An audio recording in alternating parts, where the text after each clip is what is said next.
Jangan salah, banyak orang ngira bisnis itu harus mulai dari ruko gede, modal ratusan juta, branding mewah, atau punya koneksi distributor. Padahal di dunia nyata, seringkali cuan paling brutal justru lahir dari dapur sempit, freezer kecil, dan kemampuan baca kebiasaan orang lapar yang pengen praktis. Lu lihat freezer di rumah, kebanyakan cuma dianggap tempat nyimpen nugget sama es batu. Tapi buat orang yang peka, itu bisa jadi gudang uang. Frozen food rumahan bukan sekedar jual makanan beku. Ini permainan distribusi, repeat order, margin, dan kebiasaan konsumsi yang terus naik karena orang makin sibuk, makin malas ribet, tapi tetap butuh makan. Masalahnya, kebanyakan orang salah lihat. Mereka fokusnya cuma dibikin produk. Padahal produk doang nggak bikin bisnis naik kelas. Yang bikin lu menang itu kalau lu paham cara masuk ke kepala pasar. Apa yang mereka butuh, kapan mereka beli, kenapa mereka repeat, dan gimana produk lu bisa jadi solusi harian. Ini yang jarang dibahas terbuka. Frozen food bukan cuma urusan bakso, risol, atau ayam ungkep. Ini soal membangun sistem jualan yang bisa mulai dari kompor rumah, tapi mainnya bisa lintas kota kalau strateginya bener. Di video ini, gua bakal bongkar peta lapangannya. Gimana bisnis ini sebenarnya bekerja, jebakan yang bikin banyak seller mentok jadi pesanan tetangga doang, strategi realistis biar produk lu nggak cuma laku, tapi berkembang, dan langkah konkret buat ngebangun dari kecil tanpa nunggu sempurna. Karena di zaman sekarang, yang bahaya itu bukan nggak punya peluang. Yang bahaya itu peluang ada di depan mata, tapi lu nganggepnya remeh. Pertama, lu harus buang pola pikir kalau bisnis frozen food itu sekedar jualan makanan. Itu terlalu dangkal. Frozen food yang bener adalah bisnis kebiasaan. Lu bukan cuma jual produk, lu masuk ke rutinitas orang. Dan kalau produk lu berhasil masuk ke rutinitas harian, lu nggak lagi ngejar pembeli baru tiap hari. Lu sedang bangun mesin repeat order. Coba lihat realita. Banyak orang sekarang hidup di mode buru-buru. Pagi kerja, sore capek, malam malas masak ribet. Di titik ini, pasar nggak selalu nyari makanan terenak. Seringkali mereka nyari makanan tercepat, termudah, tahan lama, dan cukup enak buat nyelamatin hari. Nah, disinilah frozen food menang. Jadi jangan salah, lu bukan bersaing cuma soal rasa. Lu bersaing di efisiensi hidup. Produk lu jadi solusi waktu, solusi tenaga, dan solusi keputusan. Semakin sering produk lo mempermudah hidup orang, semakin kuat bisnis lo. Analogi gampangnya begini. Kalau restoran itu kayak hiburan, frozen food itu kayak kebutuhan cadangan perang. Orang mungkin gak tiap hari nongkrong mahal, tapi mereka seneng punya stok aman di rumah. Dan bisnis yang nyambung sama rasa aman biasanya lebih stabil dibanding bisnis yang cuma ngandelin impuls. Blind spot terbesar pemula adalah mereka sibuk bikin menu banyak, varian rame, kemasan lucu. Padahal pasar belum tentu butuh itu. Mereka nembak ke semua arah. Akhirnya capek produksi, stok numpuk, cash flow seret. Padahal di lapangan, yang sering menang justru produk simpel dengan demand jelas. Contoh, ayam ungkep siap goreng, sambal beku, risol isi padat, dimsum ekonomis, atau lauk frozen buat anak kos dan keluarga sibuk. Kenapa? Karena mereka nggak jual makanan. Mereka jual solusi spesifik buat situasi spesifik. Ini penting. Bisnis kuat selalu lahir dari problem yang jelas. Semakin jelas problem yang lo pecahin, semakin gampang jualannya. Ibu kerja pulang sore bingung masak. Itu problem. Anak kos pengen hemat tapi nggak mau makan mie terus. Itu problem. Warung butuh stok cepat saji margin aman. Itu juga problem. Jadi tugas lu bukan mulai dari gua mau jual apa. Tugas lu adalah masalah makan harian mana yang paling sering terjadi dan bisa gua selesaikan massal. Disinilah uang bekerja beda. Pebisnis pemula sering ngejar untung per produk. Builder mikirnya lifetime customer. Kalau satu pelanggan beli 2 pack per minggu selama setahun, nilainya beda jauh dibanding untung besar sekali beli terus hilang. Makanya, frozen food kuat banget kalau lu ngerti distribusi mikro. Grup WhatsApp komplek, reseller ibu rumah tangga, titip warung, marketplace lokal, sampai sistem langganan mingguan. Ini bukan soal jual putus. Ini soal bikin jalur produk lu ngalir terus. Anggap bisnis lu kayak mancing. Banyak orang fokus di kail, produk. Padahal yang lebih penting adalah kolamnya, pasar. Produk biasa di kolam yang tepat bisa cuan. Produk hebat di kolam salah bisa tenggelam. Kesalahan kedua, banyak yang terlalu cepat mikir nasional, padahal lokal aja belum dominan. Main nasional itu bukan soal kirim jauh dulu, tapi soal ngebuktiin bahwa produk lu punya pola repeat, kualitas stabil, dan sistem operasional rapi. Kalau dapur lu chaos, freezer nggak tertata, produksi naik turun, makin luas pasar, makin cepat hancur. Jadi fase awal itu bukan soal besar-besaran. Itu fase ngebangun tulang punggung. Produk paling laku, margin sehat, daya tahan produk, feedback pasar, dan pola pembelian. Ibarat bangun rumah, jangan sibuk cat tembok kalau pondasi aja retak. Satu hal lagi yang sering diremehin, trust. Orang masukin makanan lu ke rumah mereka. Artinya mereka beli bukan cuma rasa, tapi rasa aman. Kebersihan, packaging, tanggal produksi, konsistensi rasa, ini bukan detail kecil. Ini senjata perang. Di pasar yang penuh pilihan, trust bisa ngalahin harga murah. Karena kalau ibu rumah tangga atau pelanggan loyal udah percaya, mereka cenderung repeat tanpa banyak mikir. Intinya, separuh permainan frozen food bukan di dapur, tapi di cara lu membaca perilaku konsumsi. Lu menang bukan karena paling jago masak. Lu menang kalau paling paham kebutuhan pasar, paling konsisten, dan paling cepat jadi solusi. Sekarang masuk ke level yang bikin banyak bisnis frozen food naik, atau mati pelan-pelan, skala dan sistem. Karena masalah terbesar bukan produk lu enak atau enggak. Masalah terbesarnya adalah pas order naik, apakah bisnis lu tetap jalan rapi atau langsung berantakan.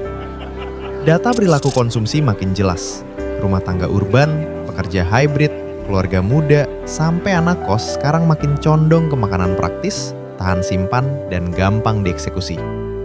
Bukan karena mereka nggak peduli kualitas, tapi karena waktu jadi mata uang baru. Siapa yang bisa hematin waktu, dia punya nilai jual lebih. Ini yang bikin frozen food beda dari jualan makanan matang harian. Lu main di durability plus convenience. Produk lu bisa diproduksi batch, disimpan, didistribusi, lalu dijual berulang tanpa pressure harus habis hari ini. Artinya, ada efisiensi tenaga dan kontrol stok yang jauh lebih strategis. Tapi jebakannya brutal. Banyak yang laris di awal karena circle dekat, lalu mati pas mau scale. Kenapa? Karena mereka bangun bisnis kayak masak buat acara keluarga, bukan kayak operator. Resep berubah-ubah, ukuran gak konsisten, costing ngaco, dan margin bocor. Lu harus ngerti, selisih 1.000 sampai 2.000 rupiah per pack itu kelihatannya kecil, sampai lu jual ribuan pack. Di situ, kebocoran kecil berubah jadi kebangkrutan diam-diam. Pebisnis lapangan wajib mikir per unit economics, bahan baku, kemasan, listrik freezer, distribusi, komisi reseller, sampai reader. Contoh simpel, 2 seller sama-sama jual risol frozen. Satu fokus cuma pokoknya laku, satu lagi hitung detail, cost per pieces, repeat rate, reseller margin, dan shelf life. Seller pertama capek terus, seller kedua bangun mesin. Ini bedanya tukang jualan sama builder bisnis. Yang satu kerja keras terus, yang satu bangun sistem yang bisa diperbesar. Tactical edge terbesar ada di positioning. Jangan cuma jual frozen food, itu terlalu umum. Mainkan kategori yang lebih tajam. Frozen food hemat anak kos, stok praktis ibu kerja, camilan reseller sekolah, atau lauk mingguan keluarga sibuk. Semakin spesifik target lu, semakin murah energi marketing lu. Studi kasus lapangan sering nunjukin, produk biasa dengan positioning jelas lebih gampang meledak dibanding produk bagus tapi identitasnya kabur. Karena pasar beli relevansi dulu, baru kualitas. Tantangan berikutnya adalah distribusi dingin, konsistensi supply, dan trust digital. Kalau lu main online, foto bagus doang nggak cukup. Testimoni, edukasi penyimpanan, cara masak, dan pengalaman beli harus rapi. Orang beli frozen food sering mikir, ini aman nggak? Tahan berapa lama? Worth it nggak? Jadi kemenangan bukan cuma di rasa atau harga, tapi di pengurangan keraguan. Kesalahan umum terakhir, terlalu cepat nambah produk sebelum pahlawan utamanya kuat. Banyak bisnis tenggelam karena kebanyakan SK, bukan kekurangan peluang. Padahal seringkali, satu produk killer dengan distribusi kuat lebih bernilai daripada 20 menu yang bikin operasional pecah.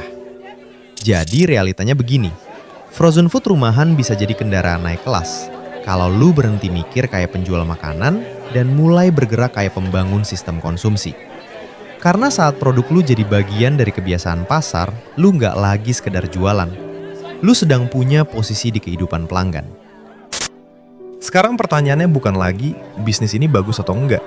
Pertanyaannya, kalau lu mulai hari ini, langkah nyapanya apa? Pertama, jangan mulai dari produk yang lu suka. Mulai dari produk yang problemnya paling sering terjadi. Ini kesalahan klasik. Banyak orang bikin makanan berdasarkan selera pribadi, padahal pasar beli berdasarkan kebutuhan. Lu harus observasi, di sekitar lu, orang paling sering butuh solusi makan apa? Sarapan cepat, lauk hemat, camilan jual ulang, stok rumah.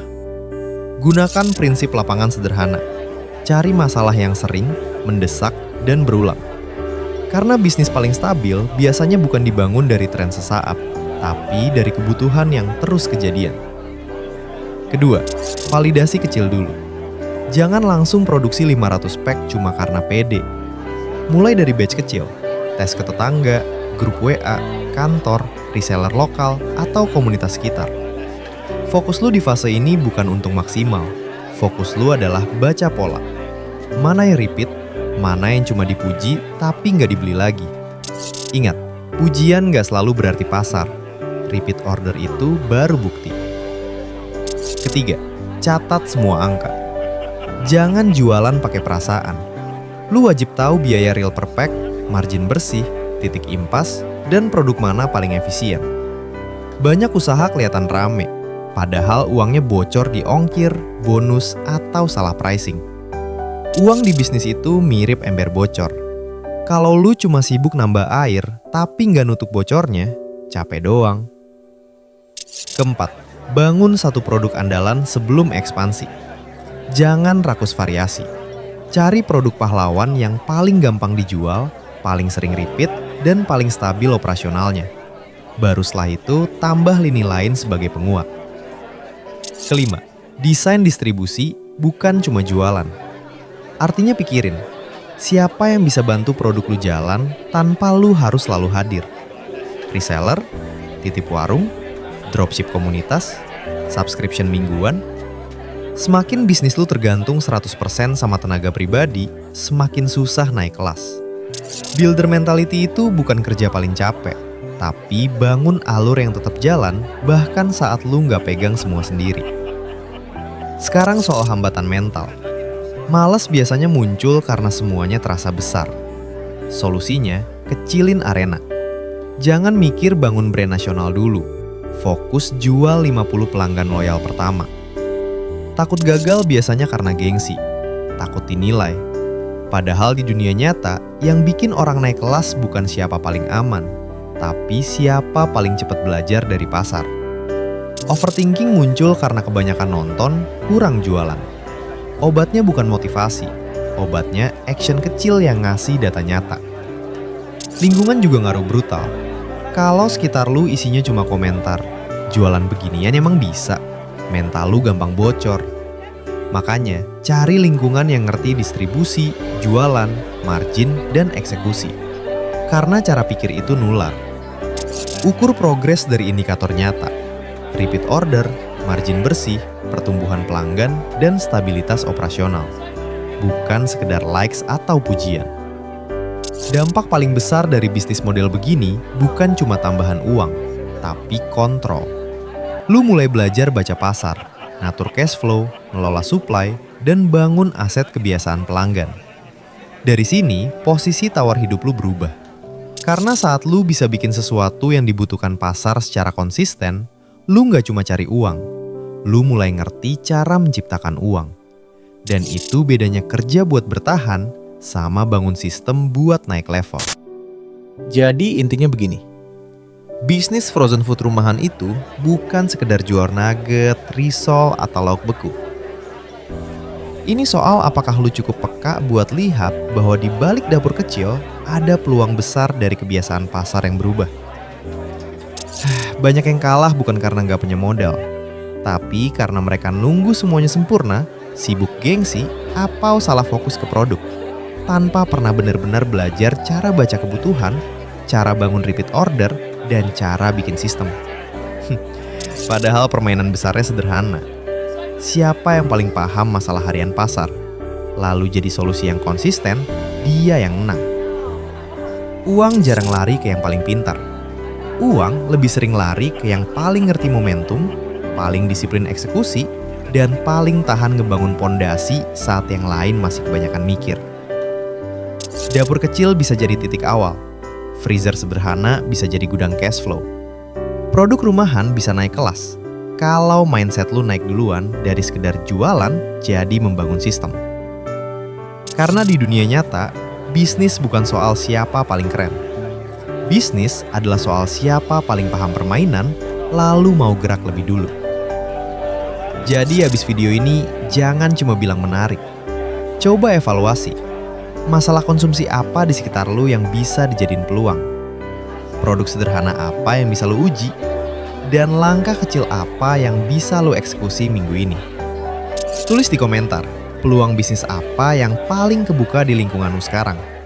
Karena naik kelas itu nggak selalu dimulai dari ide besar. Kadang dimulai dari keberanian baca peluang yang selama ini diremehin.